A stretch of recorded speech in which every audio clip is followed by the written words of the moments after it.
vamos a hablar sobre sepsis y shock séptico. Algunos, algunos conceptos, ¿no? Para que ustedes los guarden y los apliquen cuando tengan que ver pacientes infectados, ¿no? Entonces, un paciente infectado, un paciente con una infección X, ¿no? Bueno, digamos lo más frecuente es una infección urinaria, ¿no? Pero esto aplica para cualquier tipo de infección, ¿no? Neumonía, infección urinaria, etcétera. Ustedes tienen que definir si el paciente está séptico o no, ¿no? O sea, no es igual tratar a un paciente con una infección urinaria versus un paciente que tiene una urosepsis, por ejemplo, ¿no? O una sepsis de foco urinario, ¿no? Entonces, el manejo es distinto, ¿no? La urosepsis o sepsis de foco urinario por una pielonefritis necesita hospitalización, ¿de acuerdo? No hay manera de que ustedes manejen una sepsis ambulatoriamente, ¿no? Ustedes estarían incurriendo en una mala praxis, ¿de acuerdo? Entonces, es muy importante que ustedes definan bien qué paciente está séptico o potencialmente séptico y qué paciente tiene una infección, pero puede ser manejada de manera ambulatoria. Ahora, además de la sepsis, existe otro nivel de infección que es el shock séptico, ¿no es cierto? Que es la máxima expresión de un evento infeccioso, que es la máxima expresión de una infección, ¿no? Y como toda máxima expresión, el manejo ya no es hospitalizado, ¿no? O sea, ya no es en una sala de medicina común, ¿no? Sino el manejo de repente debe ser, no de repente, debe ser en una unidad de cuidados intensivos, ¿no?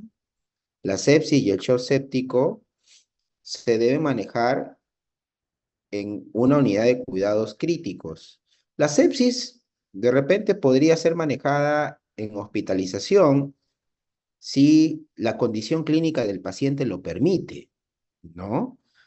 Pero el shock séptico sí debe ser manejado en UCI, sin dudas ni murmuraciones, ¿no? El paciente debe ser manejado en un área crítica.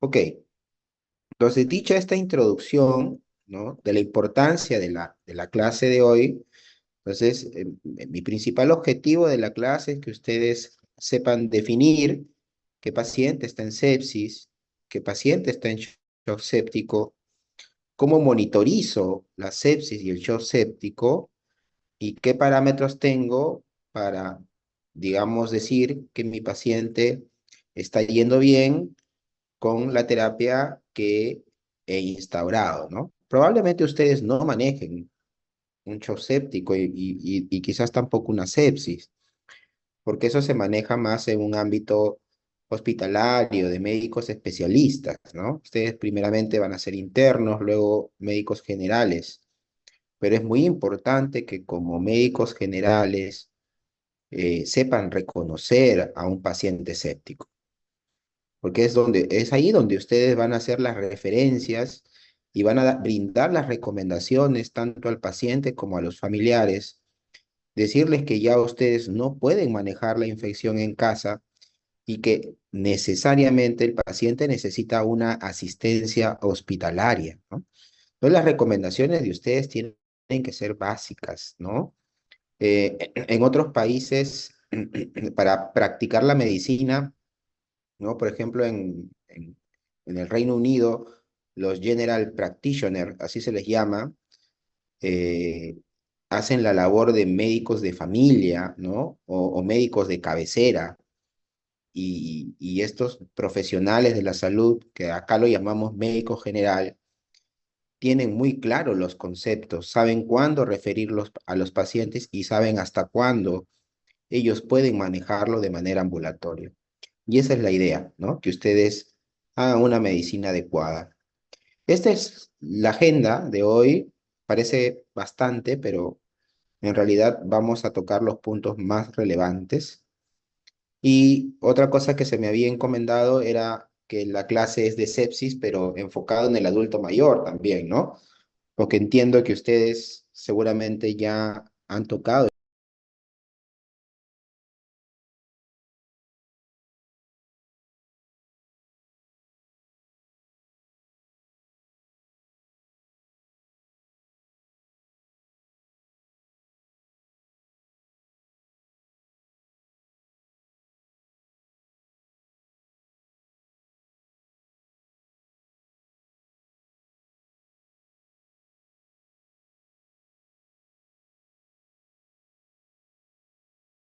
enfermedades graves y también, lógicamente, de secuelas, ¿no? Hay un impacto importante en las secuelas que puede generar esta sepsis, pacientes que a veces ya no tienen las fuerzas para regresar a sus labores cotidianas o quedan con algún tipo de discapacidad luego de estar hospitalizados por un evento séptico, ¿no?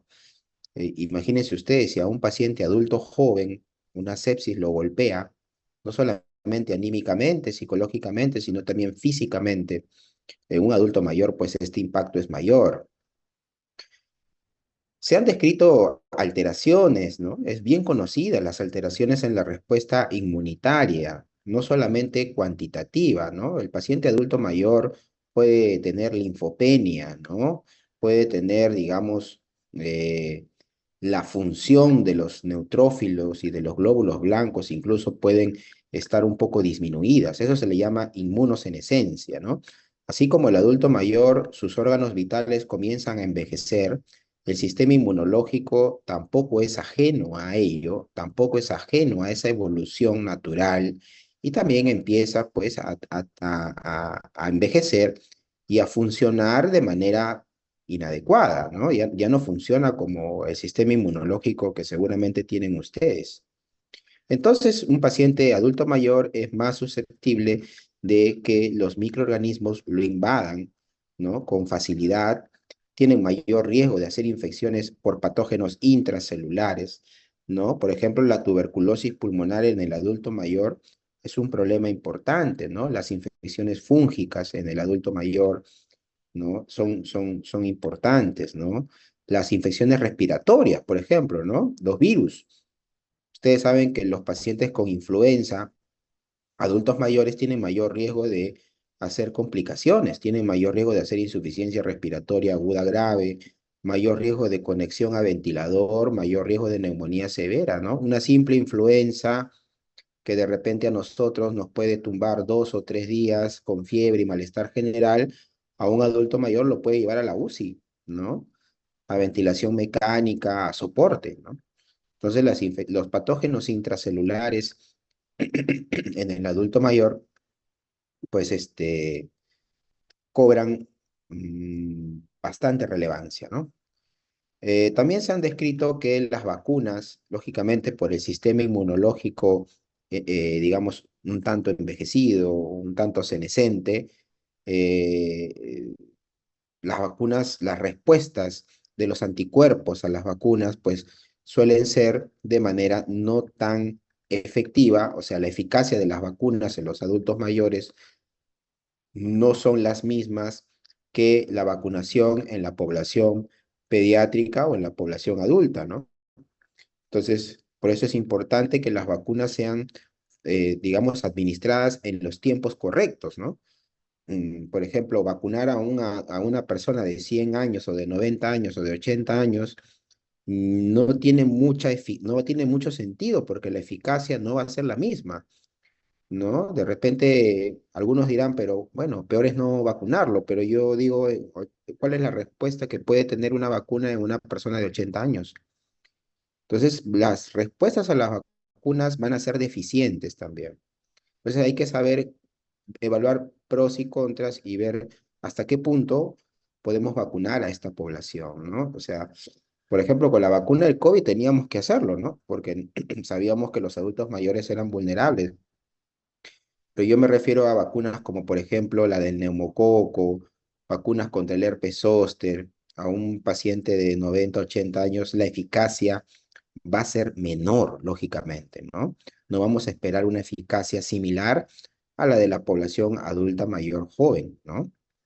Entonces, hay un deterioro también, se ha visto en los mecanismos de defensas contra hongos y patógenos virales debido a alteraciones en la transducción de señales después de la unión a citoquinas.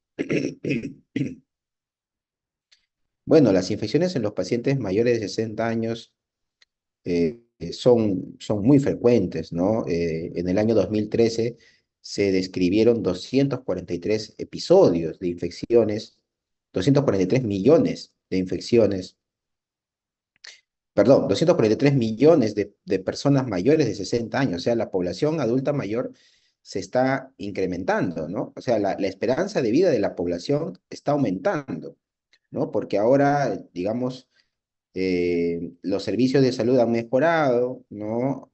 Ah, digamos, ahora todo el mundo tiene SIS, ¿no? Antes, hace 10 o 15 años no había SIS, ¿no? Entonces, las personas que no tenían dinero no podían buscar atención, digamos, la atención de salud, ¿no? O sea, se hospitalizaban, pero no tenían para la tomografía, no tenían para las medicinas, y eso pues hacía que los pacientes no reciban un tratamiento oportuno.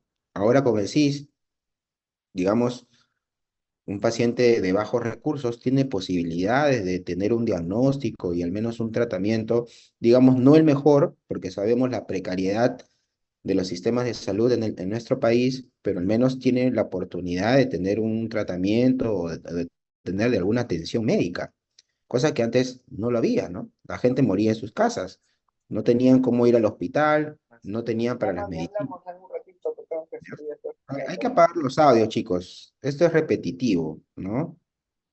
Sí, estoy estudiando, mami. Apaguen los audios, por favor. Las hospitalizaciones, Mándale por, saludos a tu mamá. Mándale mis saludos a tu mamá. Vane te manda saludos, dice mamá. por favor, apaguen el audio, sus audios, revisen sus audios. EITU se han incrementado dramáticamente, especialmente en pacientes mayores de 85 años, ¿no? Antes la esperanza de vida en el Perú era de alrededor de 65, 69 años, ¿no?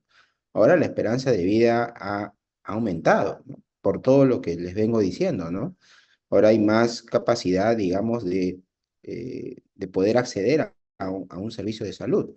Con respecto a la fiebre, hay que recordar que los pacientes adultos mayores, un tercio de ellos incluso pueden estar afebriles, ¿no? Y tener una infección aguda. Entonces, cuando ustedes me dicen, doctor, el paciente está infectado, pero no hace fiebre, el que no tenga fiebre no significa que no esté infectado, ¿de acuerdo? Entonces, los pacientes adultos mayores pueden no tener fiebre, incluso pueden ir a la emergencia por trastorno de sensorio, nada más. Un paciente que está en emergencia, que viene por confusión, por trastorno de sensorio, mucho sueño, y eso ya puede ser un signo de sepsis, ¿de acuerdo? Entonces, en los adultos mayores, considerar temperaturas iguales o superiores a 37,8 o temperaturas orales mayores o iguales a 37,2 o si conocemos la temperatura normal del paciente, si ésta se eleva en 1,1 de su temperatura basal, eso también nos debe hacer sospechar de que el paciente puede tener fiebre, ¿no? Supongamos que la temperatura basal de un paciente es 36,4 y si tiene 37,5 ya ha subido 1,1 de su temperatura basal. Entonces, eso ya puede ser considerado como fiebre. Ojo, estamos hablando de un paciente adulto mayor, ¿ya? Eso no aplica para un paciente adulto joven o joven, ¿ya? Entonces, la sepsis es una enfermedad común, mortal y costosa en todo el mundo, ¿no? Estar con sepsis es, digamos, tener un paciente que requiere una atención prácticamente exclusiva, ¿no? ¿No? Requiere de cuidados, requiere de incluso monitoreo invasivo, ¿no? Entonces, es una de las causas más comunes de muerte en los pacientes de la unidad de cuidados intensivos. A veces es difícil de diagnosticar una sepsis. Ustedes creen que a veces diagnosticarla es fácil, ¿no? El diagnóstico es fácil cuando el cuadro clínico es la del libro, ¿no? pero hay situaciones donde diagnosticar una sepsis puede ser difícil. Por ejemplo, en el contexto de un paciente lúpico, por ejemplo, ¿no? Una paciente lúpica está haciendo fiebre, está haciendo leucopenias, ¿no? Está haciendo elevación de marcadores inflamatorios, pero todo eso puede ser por el lupus o pacientes con vasculitis sistémica, ¿no? Ingresan una paciente adulta mayor, joven, con signos inflamatorios, con fiebre, ¿no? Entonces, ustedes dicen esto es sepsis, pero al final termina siendo una vasculitis sistémica, una hemorragia pulmonar, un síndrome de Good-Pasteur, o una hemorragia alveolar, o un síndrome de Chur-Strauss, ¿no? O un síndrome pulmón-riñón, ¿no? Por una vasculitis. Y el cuadro clínico es muy similar a una sepsis, incluso un paciente con infarto agudo de miocardio, ¿de acuerdo? Puede tener una clínica muy similar a una sepsis, una falla cardíaca también. ¿Cuántas veces hemos visto pacientes que han sido diagnosticados de neumonía y han sido fallas cardíacas congestivas, ¿no? Entonces, no es tan fácil diagnosticar una sepsis. Entonces, hay una serie de, digamos, parámetros, ya sean laboratoriales, clínicos, que nos, digamos, nos ayudan a inclinar más la balanza que si esto puede ser infeccioso o no infeccioso, ¿ya? Pero siempre, cuando ustedes tengan un paciente agudamente enfermo, no crean que todo es infeccioso, también sopesen la posibilidad de que el cuadro clínico pueda obedecer a etiología no infecciosa. Entonces, las definiciones de sepsis y shock séptico han ido variando con respecto a los años, ¿no? En el año 1991 se consideraba sepsis, por ejemplo, la presencia de SIRS, o sea, del síndrome inflamatorio de respuesta sistémica, más la sospecha de un foco. Eso era sepsis.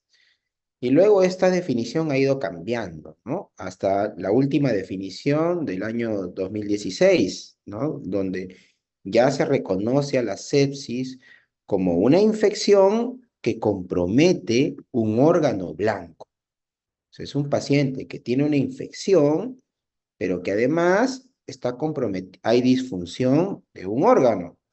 ¿Y cómo evaluamos la disfunción del órgano? Por el score SOFA, ¿no? Que lo vamos a ver ahora más adelante.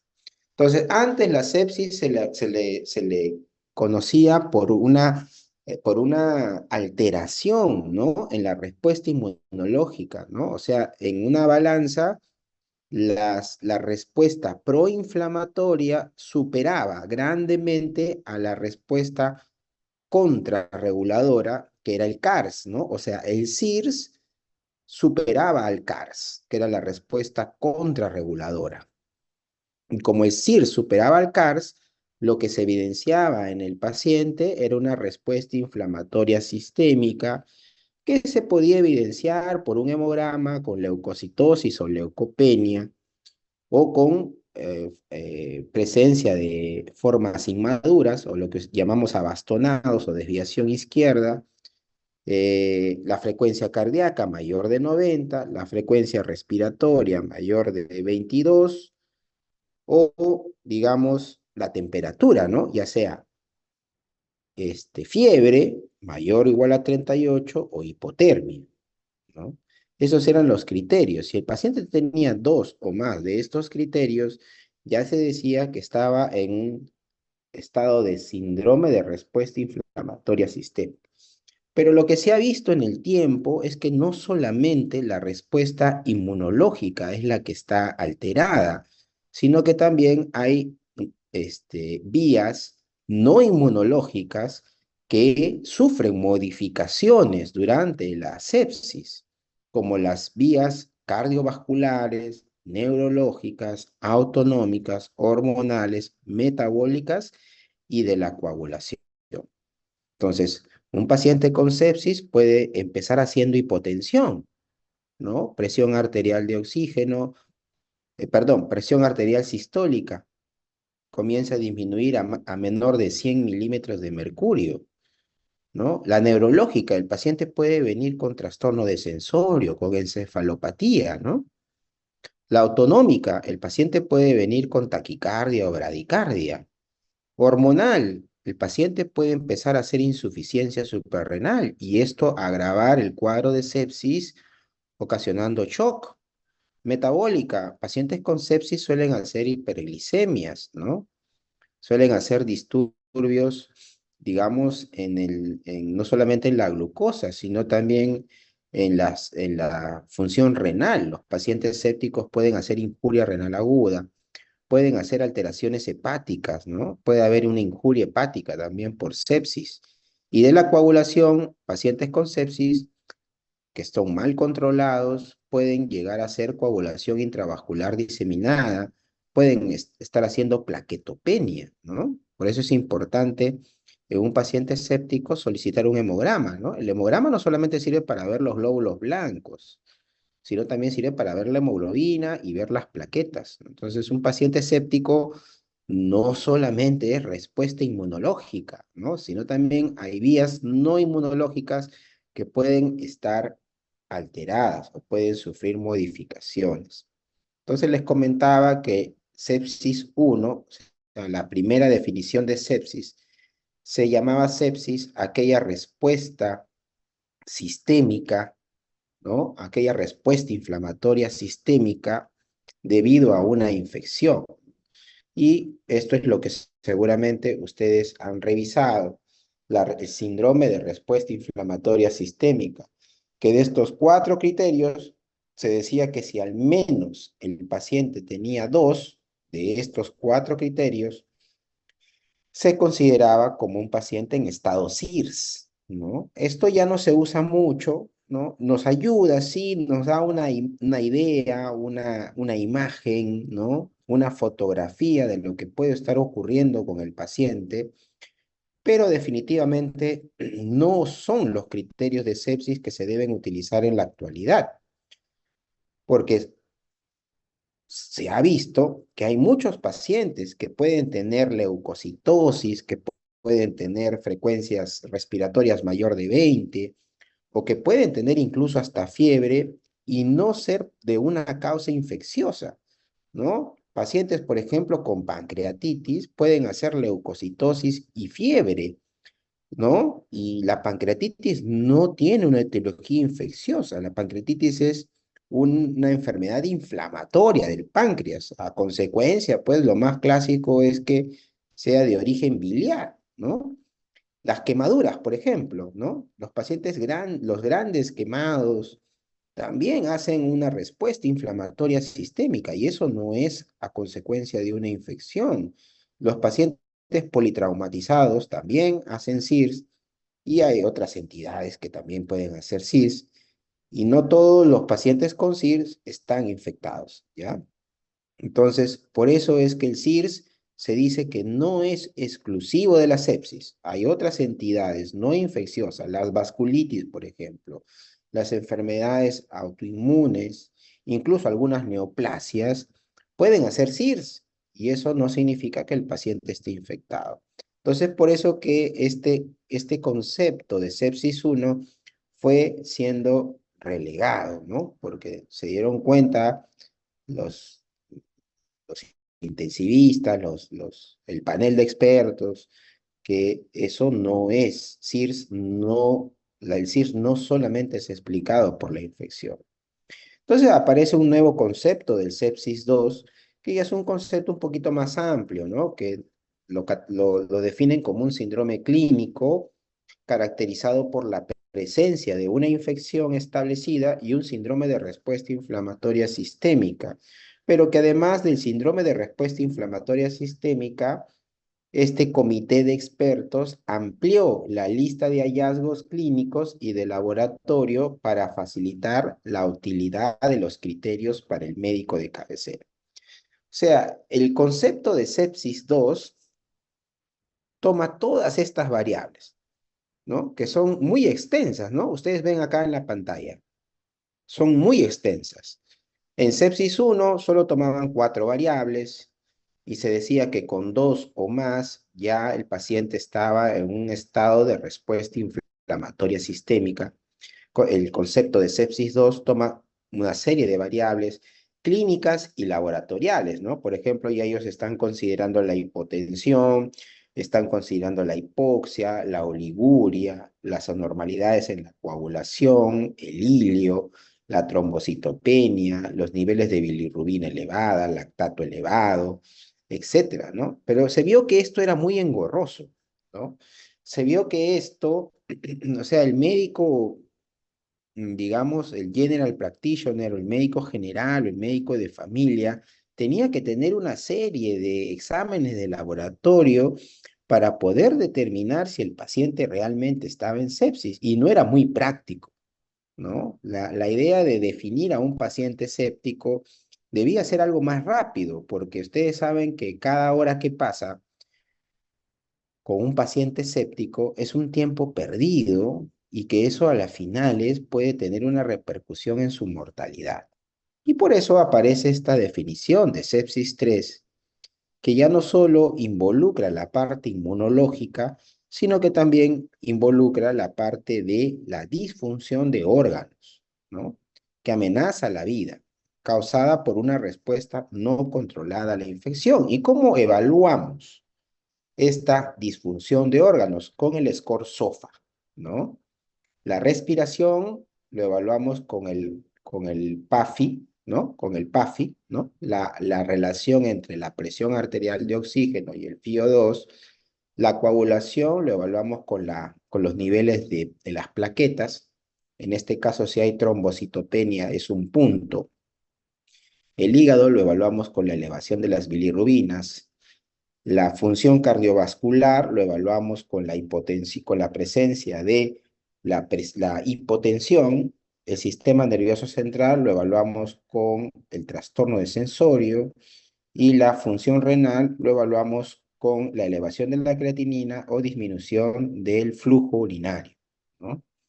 Y esto es más práctico, ¿no? Esto es más práctico, mucho más práctico, ¿no? Si había una alteración en dos o más de estas variables, se lo catalogaba al paciente como séptico, ¿no? Tenía el paciente, además que tener una infección, y dos o más de estas variables, ¿no?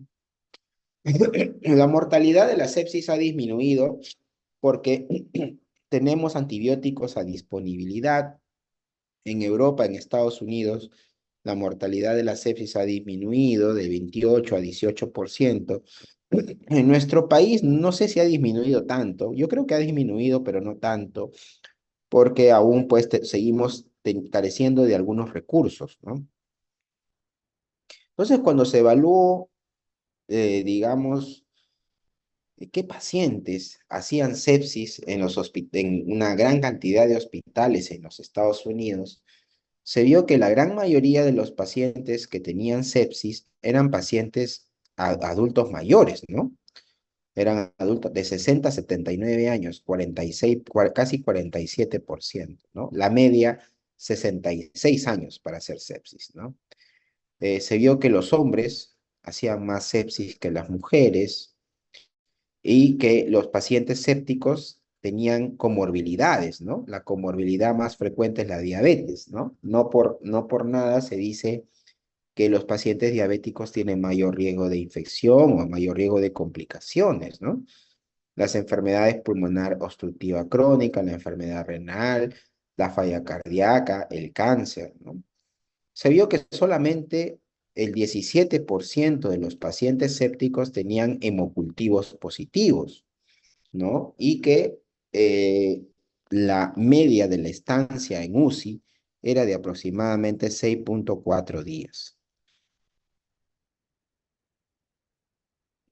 Entonces, vemos acá que la sepsis, como habíamos comentado, es más frecuente en la población adulta mayor. La comorbilidad más frecuente es la diabetes mellitus, las enfermedades pulmonares y renales también, muy de cerca, y que solamente el 17% de los pacientes sépticos tenían hemocultivos positivos. Entonces, la sepsis no solamente es una respuesta inflamatoria alterada de un proceso infeccioso, sino también es el daño de algún órgano o tejido, ¿no? Y en el sistema cardiovascular lo que se ve es un gasto cardíaco normal, pero con la resistencia vascular sistémica baja, ¿no? Por lo que hay un estado de hipoperfusión tisular. Y la hipoperfusión tisular no solamente se evalúa con el llenado capilar o con la presión arterial. Esos marcadores son muy tardíos. La hipoperfusión tisular se evalúa con el lactato, ¿no? Hay que pedir lactato sérico al paciente, ¿no? Para evaluar la hipoperfusión tisular. El endotelio también sufre alteraciones. Hay alteraciones en la microcirculación, ¿no? Vemos, este es un modelo animal en conejos, donde se ve que los pacientes sépticos pues tienen mayor vasodilatación en el sistema vascular, ¿no? Hay alteraciones también en el hígado, aumento de las bilirrubinas, ¿no? Puede haber un síndrome de dificultad respiratoria aguda porque hay disfunción en la barrera epitelial del alveolo que puede ocasionar que el alveolo se llene de agua, ¿no? De trasudado por todo este evento inflamatorio que tiene un paciente con sepsis, ¿no? Entonces, el paciente con sepsis puede tener alteraciones a varios niveles, ¿no? Alteraciones en la coagulación, encefalopatía, delirio, puede haber ARTS, ¿no? Puede haber incluso ilio, ¿no? Puede haber coagulopatías, ¿no? Disminución de las plaquetas, ¿no? La injuria renal aguda por sepsis, ¿no? Por necrosis tubular aguda, ¿no? También se ve la injuria renal aguda asociada a la sepsis aumenta la mortalidad en el paciente, ¿no? La encefalopatía que ya habíamos conversado. Y también se ha visto que los pacientes sépticos tienen una disminución en las células, ¿no?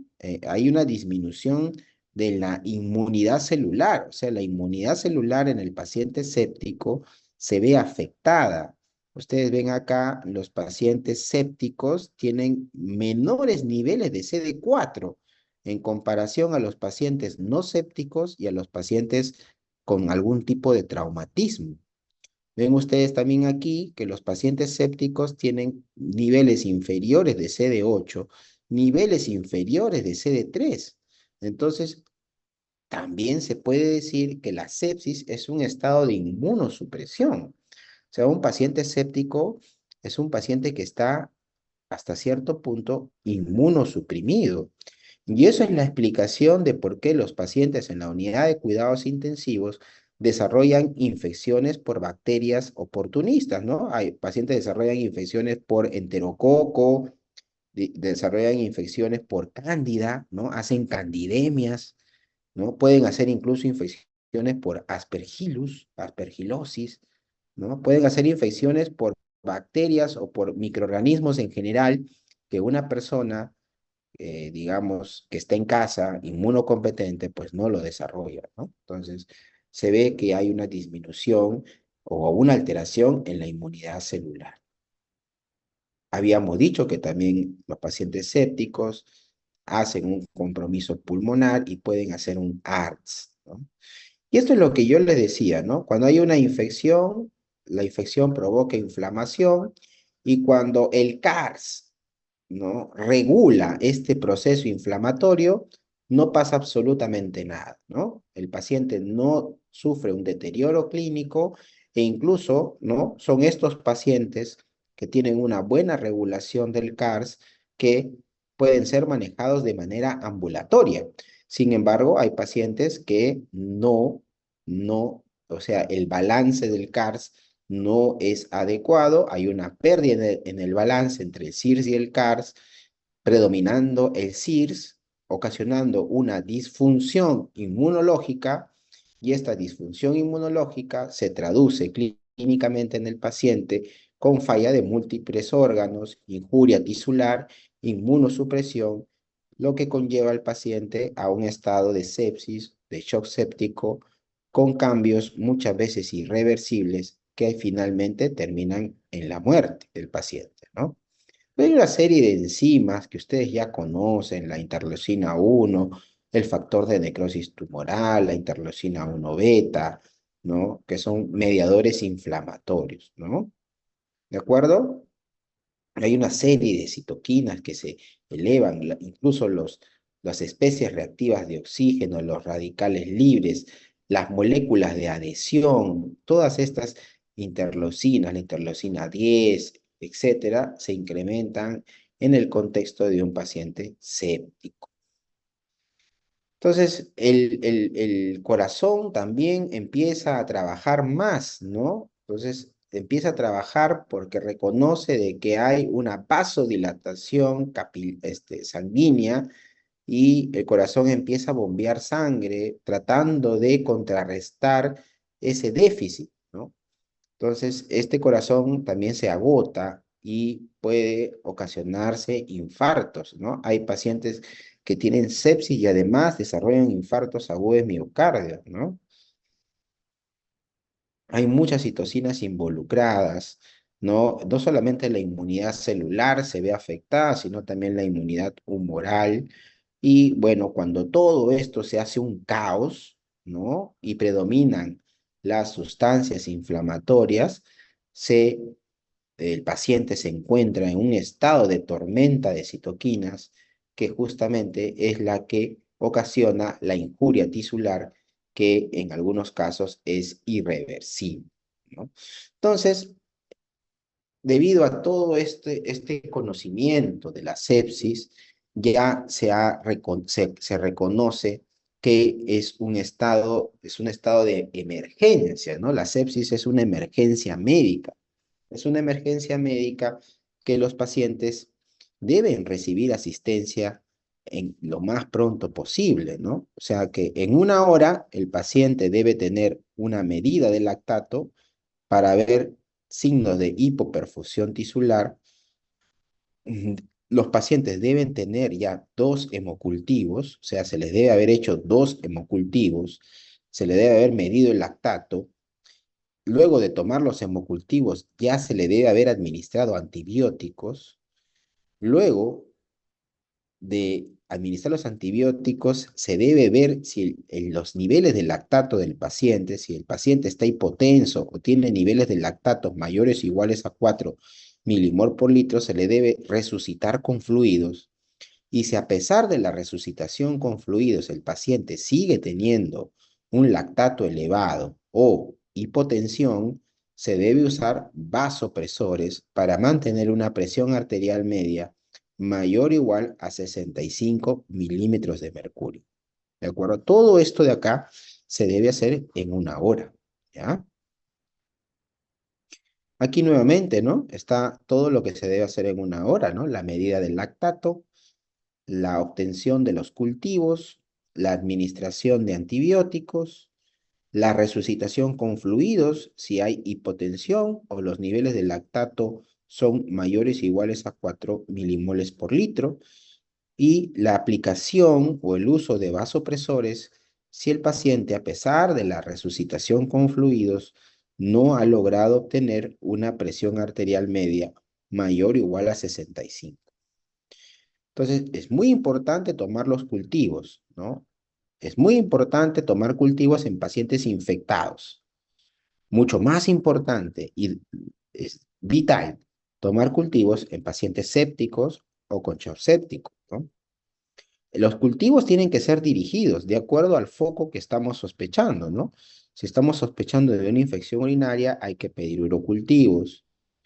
Si estamos sospechando de una neumonía, hay que pedir no sé, un aspirado traqueal, un lavado broncoalveolar, etcétera, ¿no? Si estamos sospechando de una meningitis, un cultivo de líquido cefalorraquídeo, ¿no? Y todo ello acompañado de hemocultivos, ¿no? Hay que hacer una buena historia clínica, ¿no? La historia clínica es muy relevante, hay que preguntar por reacciones adversas a medicamentos, historia previa de uso de antibióticos, ¿no? Hay que revisar los dispositivos vasculares, ¿no? Muchas veces la infección es ocasionada por un dispositivo, ¿no? Ya sea por un catéter, por un marcapaso, por una derivación, hay que revisarlos, ¿no? Y hay que ver si estos están infectados para poder retirarlos, ¿no? Hay que solicitar biomarcadores, ¿no? Una forma digamos, de diferenciar de repente una respuesta inflamatoria sistémica no infecciosa de una infecciosa es con la ayuda de los biomarcadores. La proteína C reactiva, la procalcitonina nos ayudan bastante. Las pruebas de imágenes, ¿no? Si estoy sospechando neumonías, infecciones intraabdominales complicadas, solicitar tomografías, ecografías, ¿no? La PCR es muy importante, ya sabemos que se eleva rápidamente, ¿no? Nos ayuda para infecciones agudas, ¿no? La BSG, que también es otro marcador de fase aguda, no nos ayuda tanto en un proceso séptico, ¿no? Porque no se eleva tan rápida como la PCR. La PCR es inespecífica, chicos. PCR elevada no es igual a infección. Sí, claro, si estoy sospechando de una infección, será así, pero la PCR también se puede elevar en otros contextos no infecciosos, ¿no? Como en las enfermedades inmunológicas o, como habíamos dicho anteriormente, en pancreatitis, en pacientes quemados, en pacientes politraumatizados. La procalcitonina elevada ya nos indica más la presencia de una bacteria, ¿no? De una infección bacteriana, más que de una infección viral, ¿no? El lactato, que siempre hay que pedir para medir, para darnos una idea de cómo está la hipoperfusión tisular. Miren ustedes que los antibióticos son muy importantes, ¿no? Cada hora que pasa, la mortalidad del paciente aumenta si es que no iniciamos antibióticos o si los iniciamos, pero de manera inadecuada. Por eso es importante plantear el foco de la infección, porque de acuerdo al foco de la infección, vamos a instaurar terapias antimicrobianas empíricas, ¿no? Si yo digo sepsis, foco urinario, tengo que dirigir mi terapia contra los gram negativos. Si digo sepsis, foco abdominal, tengo que dirigir mi terapia contra los gram negativos y los anaerobios. Si digo sepsis, foco pulmonar, debo dirigir mi terapia contra los gram positivos, ¿no? Porque generalmente las neumonías son por gram positivos y son las neumonías adquiridas en la comunidad, ¿no? Estreptococo, por ejemplo.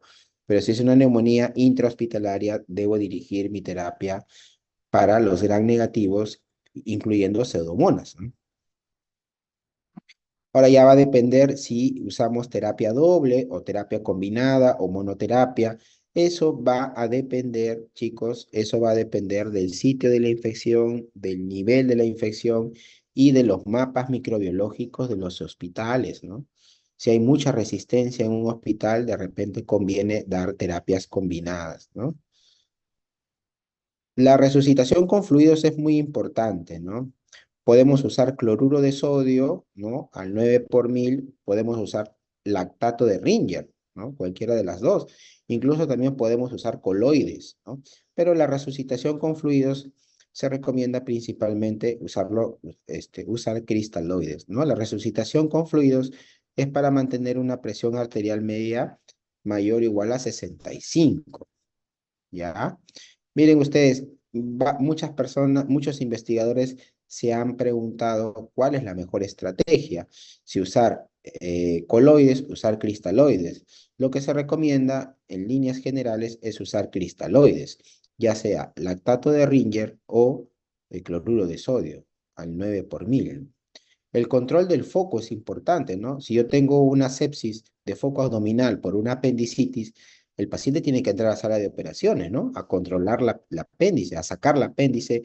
El cirujano tiene que entrar a sacar la apéndice, lavar la cavidad abdominal y antibióticos, ¿no? El antibiótico solo no va a resolver el cuadro clínico, ¿no?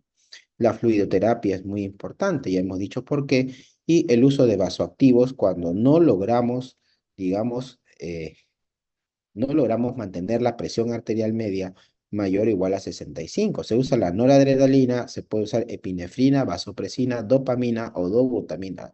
El vasopresor o el vasoactivo más utilizado y mayor recomendado es la noradrenalina, ¿ya? La noradrenalina es el más recomendado.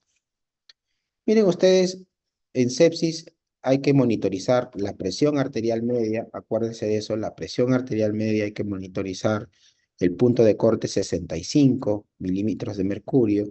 Antes se controlaba la presión venosa central, la presión venosa central, antes se controlaba la PVC, pero eso ya no se usa mucho, ¿no? El objetivo era mantener una PVC entre 8 a 12 milímetros de mercurio, ya no se usa mucho, ya no se mide la PVC, ya ahora hay otros métodos para medir, digamos, la sobrecarga hídrica, ¿no? En el paciente, ¿no? Ahora se mide el diámetro de la vena cava inferior, ¿no?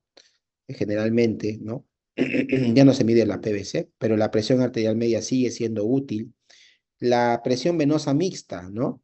De oxígeno menor de 70 nos indica que el paciente necesita transfusión sanguínea, ¿no? También ya no se usa mucho porque había que poner un catéter que llegue al golfo de la yugular y eso pues es un procedimiento invasivo que acarreaba riesgos, ¿no? Ya no se usa mucho, ¿no? De todo lo que se usa para el monitoreo de la sepsis es la presión arterial media, el flujo urinario, ¿no? El paciente debe mantener un flujo urinario mayor o igual a 0.5 cc por kilo hora. ¿Qué más se vigila? El, el uso de vasoactivos, ¿no? Tenemos que ir titulando los niveles de noradrenalina hasta ir retirándola, ¿no? Cuando el paciente ya empieza a controlar el cuadro séptico, ya no necesita vasoactivos, ¿no? Poco a poco el mismo paciente va regulando su presión arterial. Muy bien, chicos, no sé si hay alguna pregunta.